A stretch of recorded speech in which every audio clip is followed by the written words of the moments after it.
Hello, welcome. It's Phil here in the Digital DJ Tips studio with another Thursday Q&A live. These aren't always weekly anymore, so it's good to be here for this one. We've got lots to talk about and it's all going to be guided by you. However, the first thing that I want to talk about is just a question that came in as we were filming some of our tuition today. And that's why I've got these controllers here. These are modular DJ controllers. So this one is the Traktor X1 Mark III. And the Traktor X1 Mark III is, unsurprisingly, designed to work with Traktor. This one here is a Serato and Rekordbox controller, the Pioneer DJ XP2. And the reason that these are called modular controllers is that they are designed to be slotted into a bigger DJ system, right? They're modules. And so modular controllers are useful if you know what you want to do and it isn't the whole thing, right? So you don't need a whole DJ controller with everything on it. For whatever reason, you don't need it.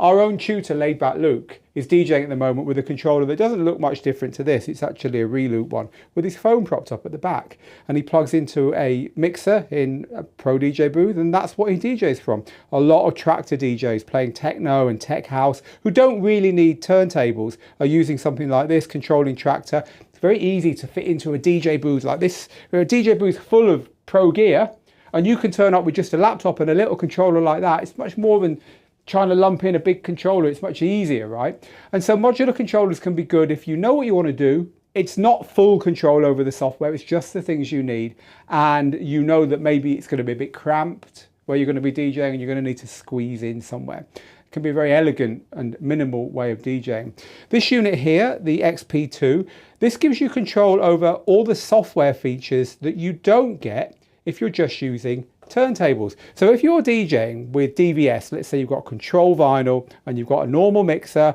you haven't got all the buttons, you haven't got all the stuff to control loops and effects and so on. Well, just by plugging into your laptop a unit like this, it gives you back that. So this isn't designed to DJ from, it's designed to control the stuff you wouldn't otherwise get in a setup that wouldn't have those kind of controls on.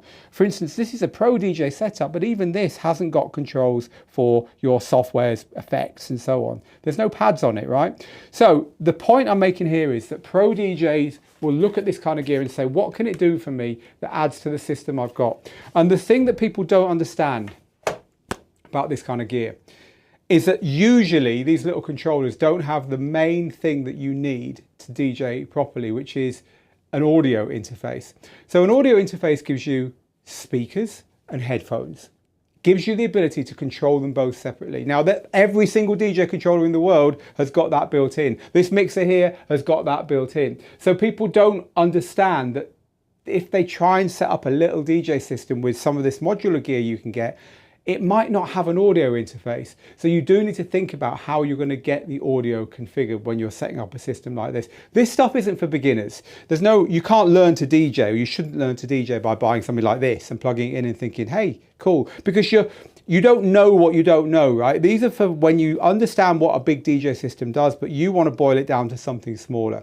But the big question people say is, where do I plug my headphones in? Where do I plug my speakers in? You plug those into an audio interface that's plugged in separately to the laptop that you're DJing from, or to a digital mixer that sits next to it, or that's in the venue you go to. And the digital mixer has got the audio interface in, which of course is where the speakers are plugged in around the back and the headphones are plugged in around the front. Just like on this mixer here, our speakers are around the back and our headphones plug in here, right? So yeah, just to answer a question that I was asked literally within the last hour, I thought we'd answer it live. So welcome, we are live in the studio on, what date is it today? Thursday the 7th of March, 2024, and I'm here to help you with any questions that you have to help you improve your DJing, to have more fun in your hobby. However, there's a bit going on, isn't there? Let's head over to the Digital DJ Tips website and catch up on the DJ news from the last week. So, big price increase for DJs using Tidal. This is one of the stories that we covered this week. Tidal has simplified its list of prices really, but one of the things it's changed is an add-on which seems to be somewhere between about $5 and $12 depending on where you are in the world, in order to use its software in DJ software, to use Tidal streaming in DJ software. Now, unsurprisingly, it hasn't landed very well with DJs. not least because the email they sent out to all their subscribers didn't mention any benefits at all. It just said, if you want to carry on using it, you're going to be paying a load more. What a PR disaster. It really is. But I reached out to Tidal on your behalf and said, you know, what's going on here? This is not landing well. And they told me the good news that Stems is coming back. Now, they took Stems away a few months ago, so you can't use real-time Stems in Tidal. Now they're bringing it back and you're going to pay a lot more for it. Not exactly good news, but it's better than not bringing them back, I guess. They also said that they're going to be introducing more features for DJs, but they were very about that. So either they haven't figured it out yet or they're not ready to tell us. I will be talking to them more next week, so I'll update that article on Digital DJ Tips in the meantime. And if you've got comments about that, tell me now or head over to the article and let us know them there. Right, so what else is going on this week? Ableton Live is now up to version 12. We've given you a list of what we think are the important changes in Ableton Live there. It's exciting. They've got some AI stuff, well, you'd imagine that as well. But they've got ways of performing on the fly. They've got hip hop and trap beat packs, trap beat packs. Try saying that quickly. Yeah, so it's quite an interesting update there to that. We've had some training this week that you can go and check out where DJs get their music from. There's a video there, but also if you scroll down on the post, there's a lot of information as well. This is all fully updated for 2024. So if you don't know where to get your music from or you just want a few new ideas, go and take a look at that article on Digital DJ Tips. And also, last but not least, it is your last chance though. You might have noticed if you've headed over to our website recently, the flash at the top of the page, which says James Hype courses 35% off. And that is valid right now as I speak. I think they're turning this off soon. I'm not sure what the deal is here. I'm not sure whether it's today or tomorrow, but it's certainly within the next couple of days. So do head over to Digital DJ Tips if you would like to learn how James Hype performs those amazing mixes we all know, and he's just had his latest track go right in at #1 on the Beatport chart. If you want to know how he does it, oh, there we go. There's a countdown at the bottom there, not long left. So head in there. James will talk you through beginning to end making tracks like he makes them in the production course. James is obviously on fire at the moment, so good chance to get both of his courses and save yourself a couple of $100. I think that's it for this week. I think that's all that's going on over on the website. Oh, there is one more thing. And if you were tuned in last week, we had a DJ, a community member who I kind of lost my shit with a little bit because this community member said, oh, you're talking about Pioneer DJ again. Well, they do pay you, don't they? And, you know, we hear it a lot. And after that live show, after me losing my rag a little bit and say, look, we don't take money from these people, I actually thought about it and thought, look, on the internet nowadays, you don't trust anything, do you? You just don't. I mean, you go and search for anything in Google, you get 3 or 4 pages of cheap SEO sites that you've never heard of. Whatever you search for, you've never heard of it.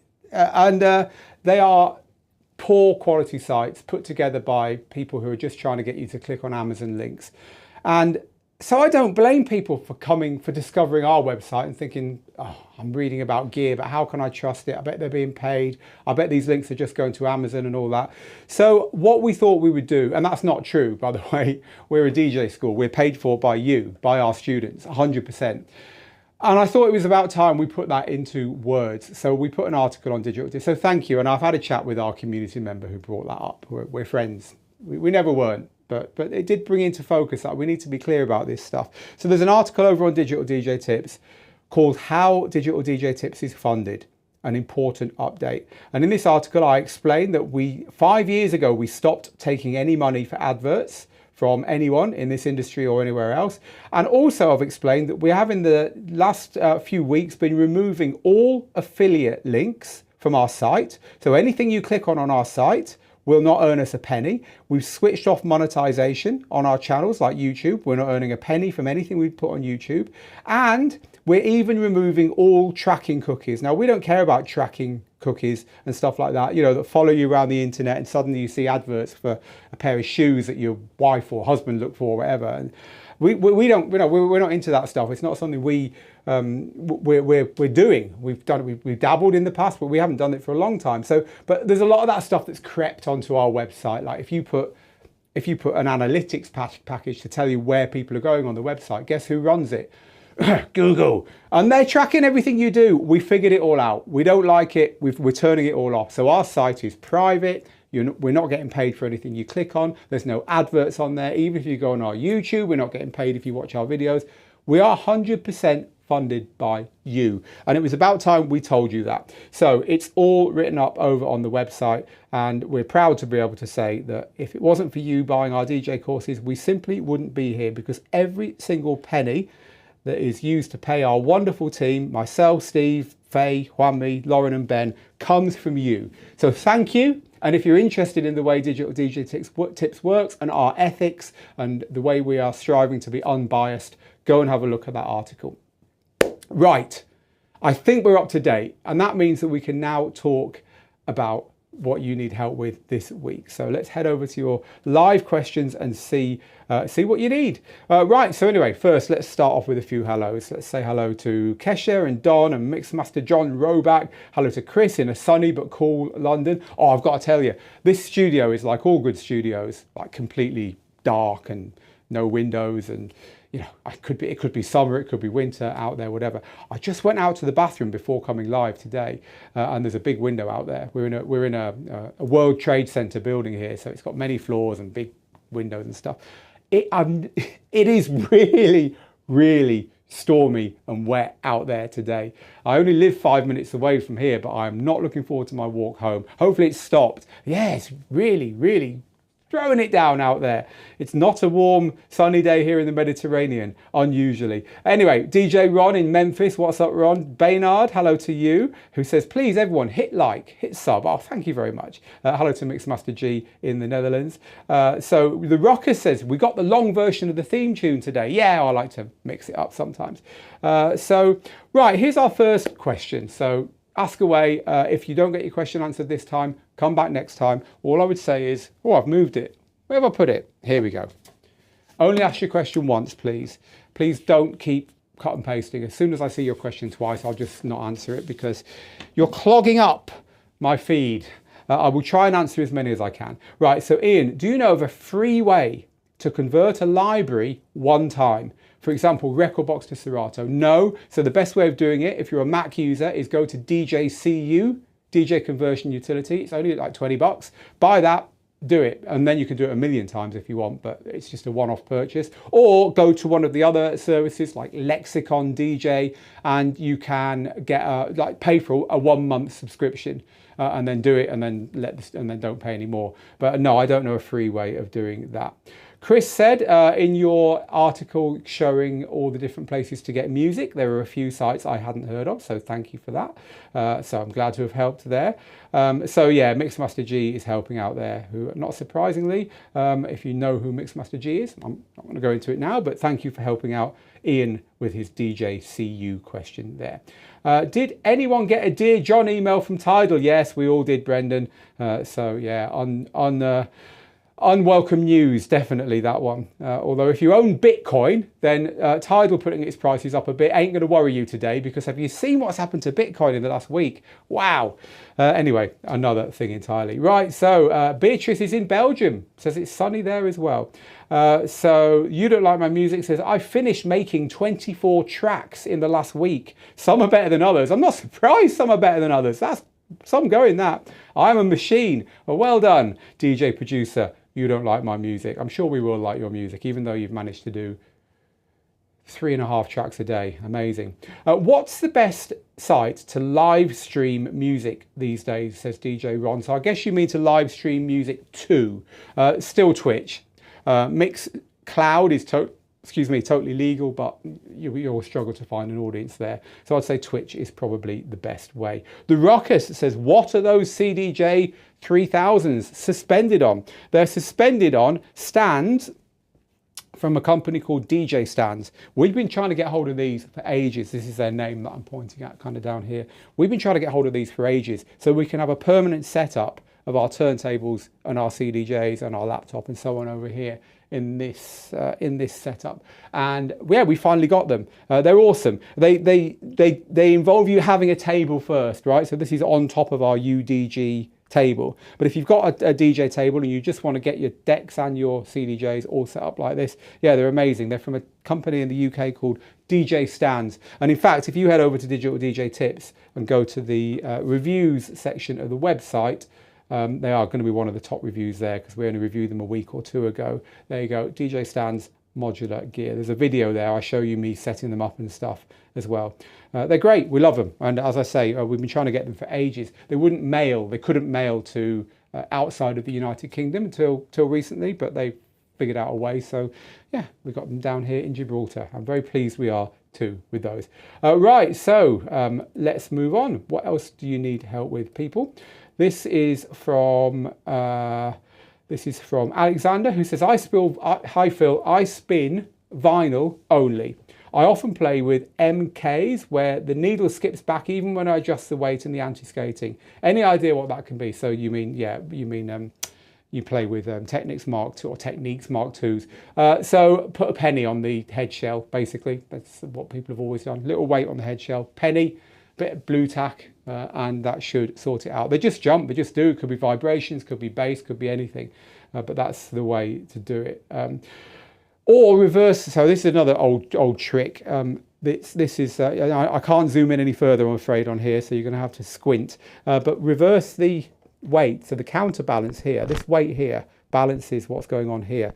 And it looks like this, by the way. I'll show you on the main picture here. Let's get an overhead there. It looks like this. In fact, let's see if that one might be a bit more zoomed in. There we go.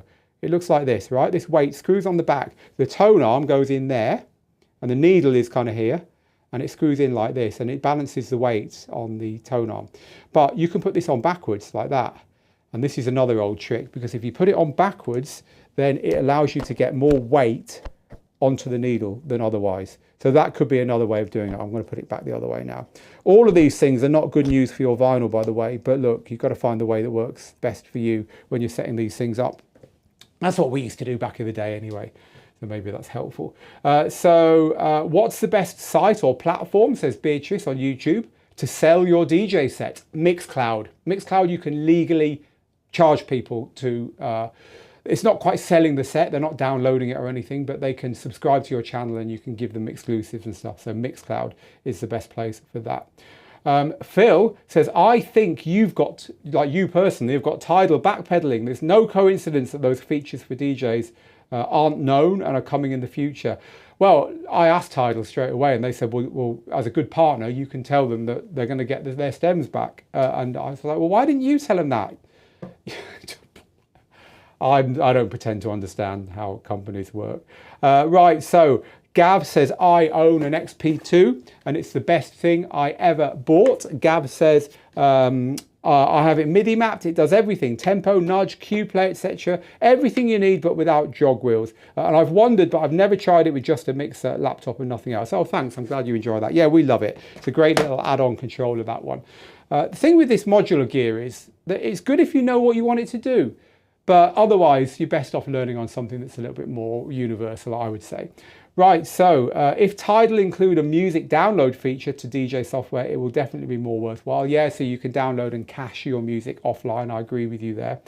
So DJ Christian says, I'm covering all bases. I'm logged into you on Facebook, Twitch and YouTube. Wow.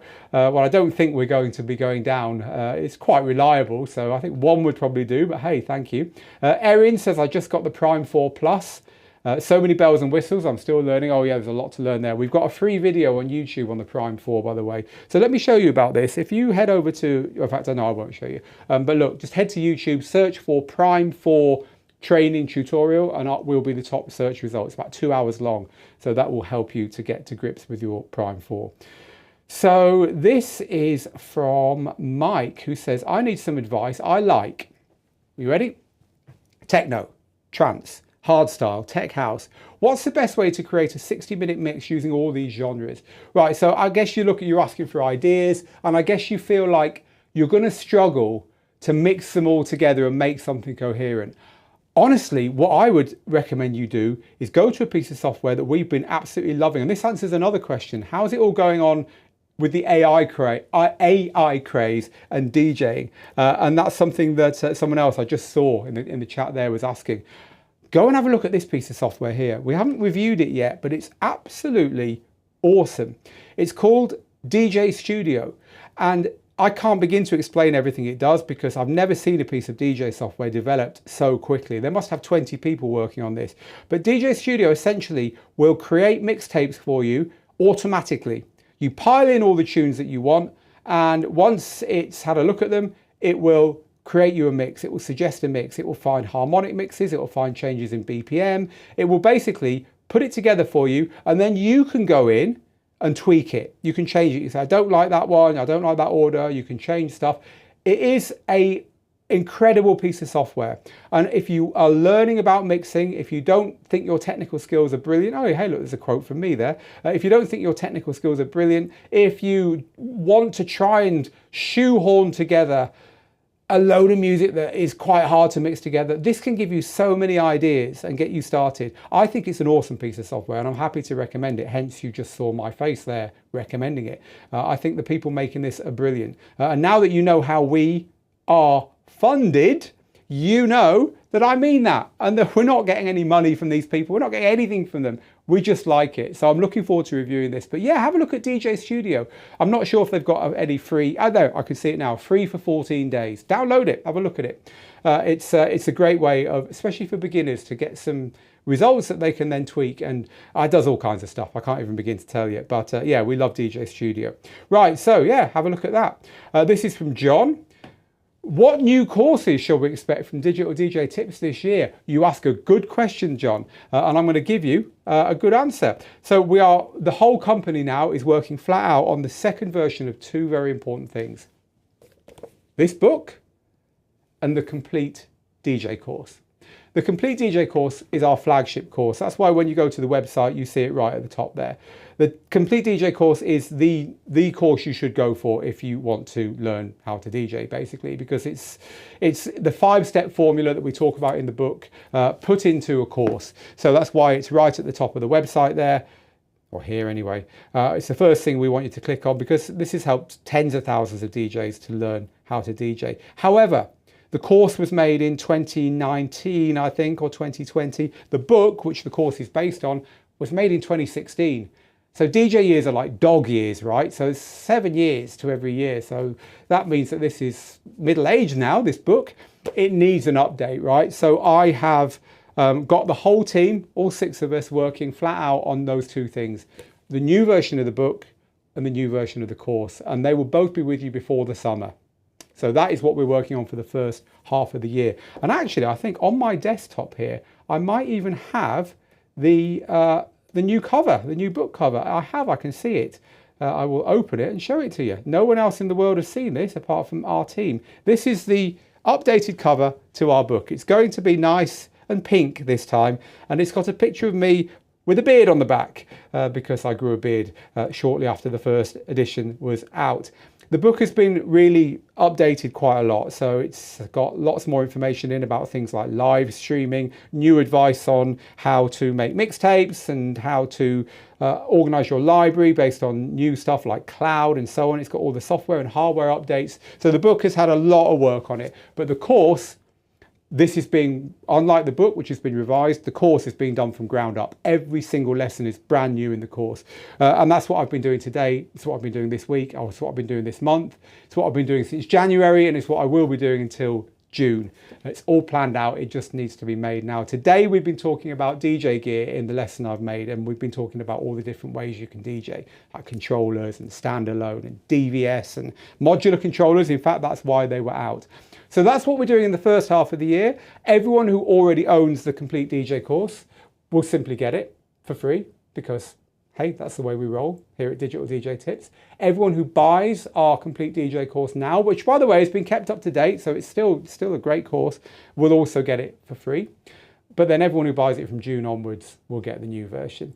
And the book should be out by then as well. In fact, I think the book is scheduled for June the 2nd, and I think the course is scheduled for 4 weeks later. We haven't got the manpower to launch them both at the same time. So the book, then the course, 4 weeks apart. And then I'm going to take a summer break. And then when I'm back, I can't tell you what we're going to do, but it's going to be exciting. It's all planned, but it's all under wraps right now. So yeah, we've got an exciting year I'm looking forward to bringing that to you. Right, okay, where else can we help? Let's just get back to close. I want to close down that picture of the book cover and get back to your comments, which apparently have now disappeared. Now, this is always annoying when this happens because it means that, well, I say apparently, it's because I closed them. Let's be honest. I'm not going to blame our provider for this. It does mean, however, that I've lost the comments that you made up until then. This is actually a good thing because what normally happens on these live lessons is that I end up going from the top to the bottom. So everyone who asks their questions right at the beginning gets them answered and everyone else doesn't. But because I've now unfortunately wiped the slate clean. Sorry, everyone. I'm going to answer the questions that are coming in live as of 28 minutes past the hour for the final 15 minutes. So whatever you want to ask now is going to be at the top of the pile. So get typing, people. So this is from Aaron on Twitch. He says, hey, are you on 2 platforms at once? Aaron, we're on 3 or 4, I think. Hello to Phil, who says, why not take reviews from us, your viewers, when you review a product? Open up the ability for us to add our own personal reviews to the products. You can just, people do, loads of people do. Just add your reviews underneath ours on the website. Look at the big products. It's full of really awesome feedback from the audience. And in fact, both underneath the YouTube channel, but also even more importantly, underneath the reviews on the website, we get gently corrected by you when we've made a slight mistake. And we always feed that stuff back into the reviews and say thank you for it. So yeah, it does happen. This is from Keith. I'm a long time Tractor user of the Control S4, nice controller. I used to play vinyl, but I still own 1210s. Good on you, Keith. 2 years ago, I bought an S11 to use with phase. Should I persevere with S11 phase and your turntables, or just buy a Rev 7? I want a 4-channel mixer. I mean, you've got a lot of gear there. I mean, you could use 4 channels on the Control S4. I guess you're kind of thinking about the Rev 7 and thinking, I don't want 2 channels. So don't go down that route. I would say, I don't see why you've got a problem there, Keith. What's the issue here? What is it you don't like? Let me know. Type quickly and hopefully I'll get to it before the end of the show. What is it you don't like? It sounds like you've got a great little setup there. But you say persevere, so I guess there's something that's annoying you. Yeah, let me know. Fat Raccoon on YouTube. I'm planning on buying my first controller. I'm on a budget, so I was thinking about getting the Flex 4, but I want to mix drum and bass, and a few DJ friends recommended a 4-channel controller for drum and bass. What should I buy? Yeah, the reason for that is because you want a double drop and all that kind of stuff. I wouldn't normally recommend the Flex 6 because I think it's pretty underpowered for the money, but you do get 4 channels and you do get the full version of Serato that you can use alongside the Rekordbox software they provide with it. So if you really need 4 channels in a software controller, I'd say look at the Flex 6 and that should do you well. So yeah, it's one of the few reasons when I would recommend that. Any update on the rumor regarding the Rane Performer? Yeah, we spotted that one, didn't we? We broke it worldwide here at Digital DJ Tips. No, we haven't heard anything else. As soon as we do, we'll let you know. But it definitely exists for sure. This is from DJ QuickTime. This is a good question. Have you ever mixed by eye without headphones? Yes, loads, DJ QuickTime. It just depends how well you know the tracks you're mixing and whether you set the mix up and practiced it. Like say if you put cue points where you want to start the tracks, so you wait for the right cue point and you press the button there and you know that's where the transition is, you don't need headphones, not if you've got the sync button on.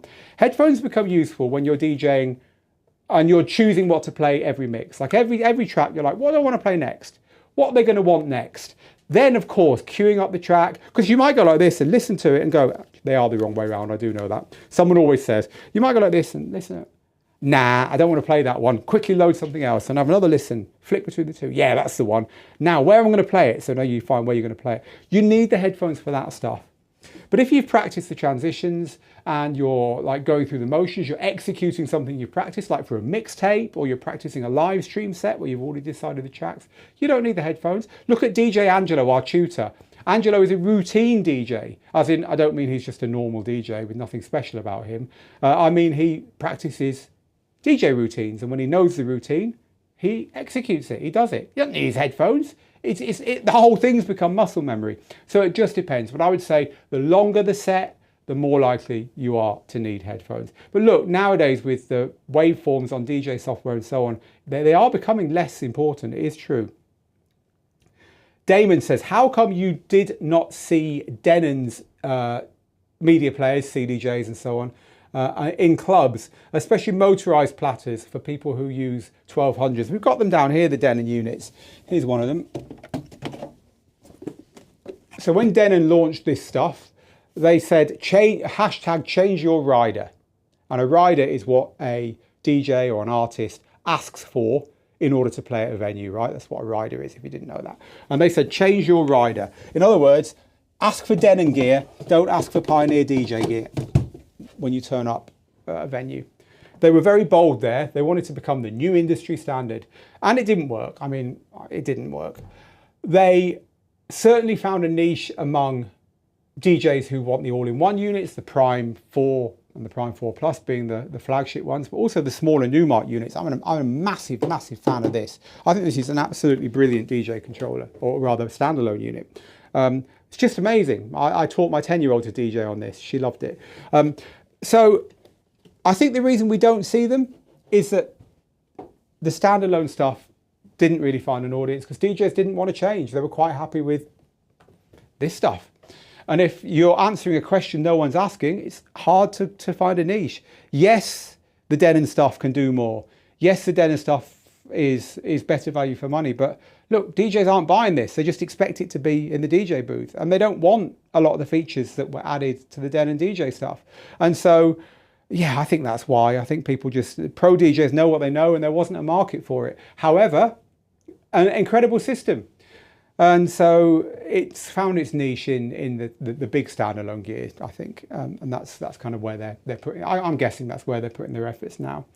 Right, so this is from Nexu, who says, I like your DJ setup there. When are you going to do some mixing on it for us? In our courses. I don't have time to do anything that isn't involving teaching people nowadays. This is from Marius. I want to learn to produce songs and remixes. Which program is better and which is easy to learn? So easy to learn, have a look at Serato Studio. Best, Ableton Live. Ableton Live is the one that everyone uses when they get really into production. I mean, none of them are that hard, but you will need to take a deep breath and spend a few weeks getting up to speed. Our dance music formula course for Ableton Live takes you by the hand. You don't need to have any musical equipment. You don't need to have any musical training. You don't even need to be a DJ. It takes you by the hand all the way through how to make music on Ableton Live. And so if you're a newcomer and you want to learn properly, that's the way to go. So this is from Ravian. Are there any new rumors out about new DJ gear this year? Will Numark update the Platinum FX? No idea. Numark have gone really quiet recently, so I don't know. Jason says, I'm DJing at an event on Easter weekend between two DJs who I've not listened to and who I don't know. I'm playing some banging tribal techno. What's the best way to take over? Well, if you know what you're going to play and you're not going to change your mind, then just start playing your banging tribal techno. There's two ways of taking over from another DJ, I think. The first way is to mix into what they're playing and have a smooth transition. And that works great if the music you're playing is similar. The other way is to stop their music dead, get everyone clapping for them, you know, maybe get the microphone, thanks so much, what a job, what an awesome job, brilliant, get everyone to clap for them, and then start your set, because that jarring change works better with a proper break. The third way, and my favorite way, is take the audience over 2 or 3 tracks from where they left off to where you want to be. The best DJs I've ever played with know how to do that. So if someone's playing tech house and you want to move up to techno, then don't just start playing techno. Find 2 or 3 tracks that can take the tempo up and move the sounds from tech house to techno, and spend 20 minutes doing it. And then when you think the audience are on side and they're ready for your music, you can go for it. If they're not quite ready, keep playing a little bit more towards the style that came before you. You know, the best DJs have got one eye on the crowd and one eye on their record box. Not too much either way. Too much on the crowd, you're a jukebox. Too much on what you want to play, you're going to clear the dance floor. That's always that balance. Anyway, let us know how that goes on, James. This one is from Sarah. Thank you for being here, Sarah. It's always nice to see you. Yay for the updated complete DJ course, says Sarah. I did the original course back in 2019 and it was great, but boy has the world moved on since then, especially with gear and software. Yeah, it has, hasn't it just? So yeah, we're looking forward to bringing you that new course. Right, so this is from Noah, who says, Short attention span. How do you keep a crowd interested? You basically mix from track to track quicker, using all the tools of digital DJing to do that. So quick mixing, verse, chorus, out of there. You know, breakdown, drop, out of there. That style of mixing. Digital DJing has made that not only possible, but actually very easy. So do think about the speed of your mixes. Generally, the quicker you mix between tracks, the higher the energy level. This is from Beatrice, who says, I'm doing the complete DJ course at the moment. Awesome, Beatrice. I like the way the courses from Digital DJ Tips are constructed. They are clear and they're to the point. Well done, Phil and the others from the team. Well, thank you for doing the course. Don't stop, finish the course. And then you've got a whole new course full of different information afterwards. 2 for the price of 1 there, Beatrice. So I hope you enjoy the new one as much as you're enjoying this one. I'm sure you will. This is from... we were talking about 4-channel controllers, weren't we? I hear this all the time. So thank you, You Don't Like My Music, for being honest here. I've had a 4-channel controller for 5 years. I've never used channels 3 and 4 once, but I sleep better at night knowing I have them. I spoke to someone from one of the very big DJ companies, a show recently, and I said, why don't you make 2-channel controllers anymore? No one uses channels 3 and 4. And they said, we know that. 80% of our users who buy 4-channel controllers never use channels 3 and 4. But you want to know what the weird thing is? They all want 4-channel controllers. I guess it's just covering your back should you need it in the future, right? I guess that's what it is. So yeah, well pointed out there.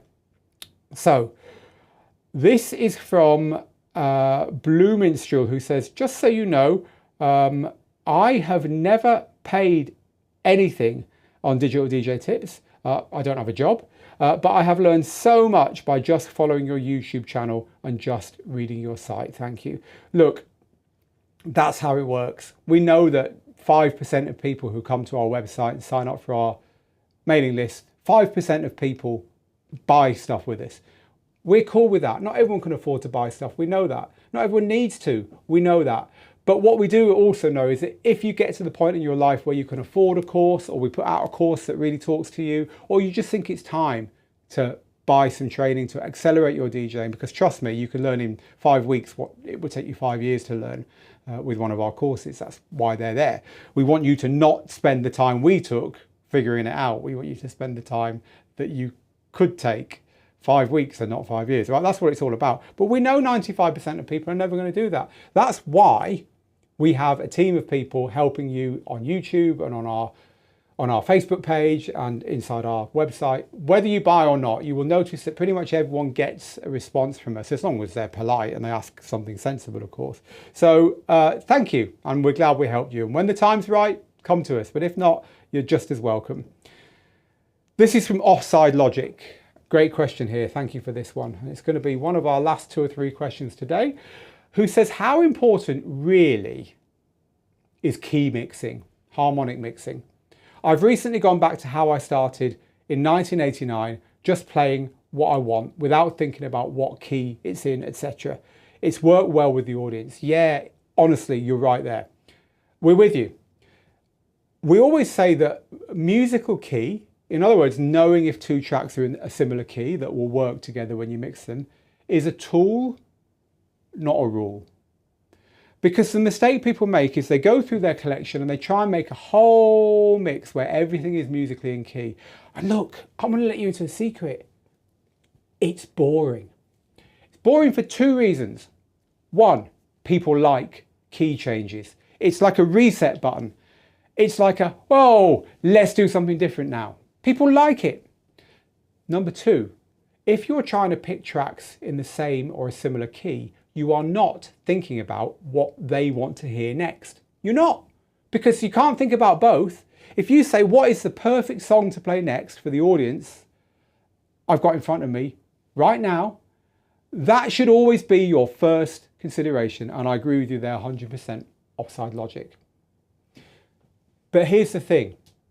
When you spot the fact that that track is a compatible or even the same musical key, you've chosen what you want to play next, and it turns out, quick glance, yep, it's the same key or a similar key, then knowing that information opens up a whole realm of potential transitions that you couldn't do otherwise.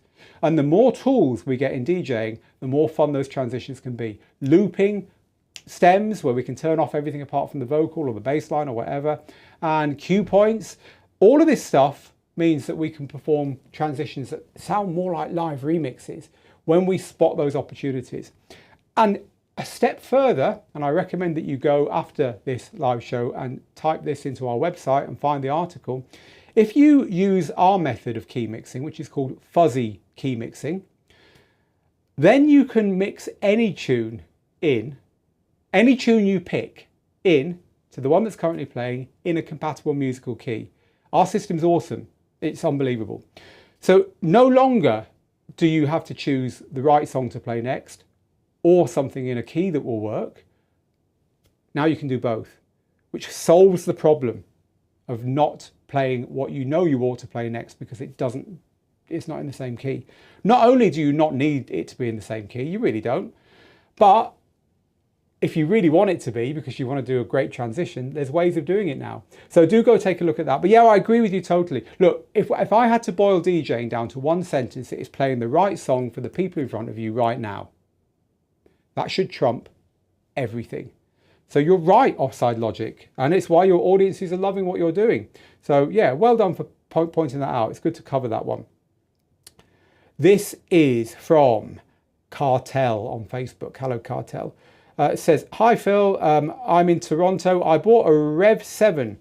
I use Virtual DJ with it. I get the full use of it. And a couple of weeks ago, I was at a gig and I let another DJ plug in and use it to play. He was using Serato, but he could not get the full use of it on Serato. I wonder why that is. Probably wasn't set up right. I mean, it unlocks Serato, so there's no reason why it wouldn't work that way. The only thing I can think of is that the DJ didn't have pitch and time, which is funnily enough, the key shifting algorithm that you would have got in the box. You'd have got a code in the box that unlocks that. And it's part of Serato that you don't get with Serato DJ Pro that you need, really. So maybe it was that. But yeah, it should have worked. Right, this is from JMC, who says, I would like to buy the Technics 1200 or 1210 turntable again. I had the Mark 30s. Bow to the Mark 30s, the Mark 2s, bow to the Mark 2s. I had them 30 years ago. There's where the number 30 came in. Yes, the Mark 2s are the iconic version of that turntable for sure. The Mark 7s, because the Mark 2s are so rare nowadays, the current Mark 7s are about the same price. Which one would you recommend today? I'm probably not the person to ask because I'm not a fan of the new Technics Mark 7s or Techniques Mark 7s. They're not very heavy. So if you put them, Mojacks, if you go search for 1210 or 1200 Mark 7 Mojacks video on YouTube, Mojacks took them to a place where he had a big PA system set up, and he set up the old one and the new one, and the old one worked fine. The new one, there was bass feedback. It literally didn't work properly because they're not heavy enough. So it's a mystery to me why they made them. They're great turntables, lovely turntables, sound good, they've got all the features. But as soon as you put them in a club, they're a pain to DJ on, in my view. So it's a mystery. Up there with Tidal putting the prices up and not telling you anything new you were going to get, it's a mystery why Technics put out a turntable for DJs that wasn't very good for DJing on. So in my view, I wouldn't get either of them. I'd get a Reloop RP700, frankly. Sorry, RP7000, frankly. They're cheaper and they're better. In my view. So yeah, it's a strange one that, and I've never understood that. Right, I'm going to do one more question then because I do have to shoot off now. So sorry folks if I haven't been able to get to you. This one then is from, let's just go grab one from towards the end here. Could we sign a petition, says DJ Christian on YouTube, to get Serato to include pitch and time as a stock plugin? I need it, but I refuse to pay for that full add-on. Let me give you the backstory here. Serato DJ Pro is not cheap, right? It's software. It's the full strength version of Serato. Serato has also got a very cut down version that you get with very cheap controllers. But the full version is called Serato DJ Pro. And it's got everything you need, apart from the key shifting algorithm. If you want to change the key of a track, or you want to have really good quality time stretching where you lock the key of the track and you change the pitch, the tempo, you can't do it, even on their Pro software. You need to buy an add-on. Well, it's a bit much anyway. You should be able to do it. It's a reasonably obvious feature to expect on Pro software, and it's in every other Pro DJ package, by the way. But they used to sell it to you. It's called Pitch and Time. They used to sell it to you for like $20, $30. So, all right, no big deal, buy it. But they don't sell it to you anymore. In order to get it, you need to spend the same money again, several $100s, to get a pack that they call Serato DJ Suite, which is full of stuff that you probably don't need, just to get that one thing that arguably you do need. So it's a shame. And I agree, and I've actually asked them on your behalf. I've said, you've got to sort this out, it's not fair. But they came back and their exact words were, it needs a holistic solution, we're working on it. Take that as for what you mean. Hopefully they will fix it, but yeah, I think it's a shame. What happens normally is that the controllers that unlock Serato, so if you buy like a Flex 10 or something, I'm pretty sure I can say that it's true for all of them, nearly all of them. They give you a little coupon in the box for Pitch and Time because they know that you need that. But why they don't just include it in the software, I don't know. It's probably corporate stuff. They're probably just trying to say, how can we make as much money as possible and then sell the company? That's my view. It's just the penny pushers and the number crunchers that Serato was saying, we need to make more money this year. How are we going to do it? And that's what happened. That's how businesses run, folks. So yeah, I guess so. And I agree with you. It's not on. They ought to fix that. Right. Gotta go, people. I'll be back on Tuesday with another one of our live shows. I'm thinking yeah, definitely back on Tuesday, where we will have a live tutorial from the studio here. Meanwhile, though, do go and jump on those James Hype courses if you're interested in learning how James DJs or how James produces. They're exclusive to us and they're both $100 off right now. The link is over on the website. But whatever you do next in your DJing, do it. Move on this week. Get better. Indeed, as we always like to say, get good, get out there, make the moments. I'll see you again on Tuesday. Till then, bye for now.